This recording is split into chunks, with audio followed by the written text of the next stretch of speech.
ಬೇಸಿಗೆ ಕಾಲದಲ್ಲಿ ಜನ ಹೆಚ್ಚಾಗಿ ತಿನ್ನೋ ಹಣ್ಣು ಅಂದ್ರೆ ಅದು ಕಲ್ಲಂಗಡಿ ಹಣ್ಣು.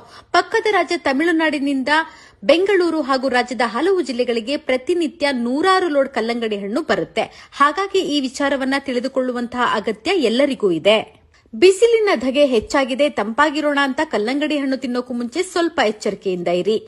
ವಾಟರ್ ಮಿಲನ್ ನೋಡೋದಕ್ಕೆ ಅಟ್ರಾಕ್ಟಿವ್ ಆಗಿ ಕೆಂಪಾಗಿ ಕಾಣ್ಲಿ, ಜೊತೆಗೆ ರುಚಿಯಾಗಿರ್ಲಿ ಅನ್ನೋ ಕಾರಣಕ್ಕೆ ಆರ್ಟಿಫಿಷಿಯಲ್ ಕೆಮಿಕಲ್ ಅನ್ನ ವಾಟರ್ ಮಿಲನ್ಗೆ ಇಂಜೆಕ್ಟ್ ಮಾಡ್ತಾ ಇರೋ ವಿಚಾರ ಪಕ್ಕದ ರಾಜ್ಯ ತಮಿಳುನಾಡಿನಲ್ಲಿ ಹೊರಬಿದ್ದಿದೆ. ತಮಿಳುನಾಡಿನ ಫುಡ್ ಸೇಫ್ಟಿ ಅಧಿಕಾರಿಗಳ ಪರಿಶೀಲನೆ ವೇಳೆ ಈ ವಿಚಾರ ಬಯಲಾಗಿದೆ. ಇದನ್ನ ಅಫಿಷಿಯಲ್ ಆಗಿ ಕೂಡ ಅಧಿಕಾರಿಗಳು ಅಪ್ಡೇಟ್ ಮಾಡಿದ್ದಾರೆ.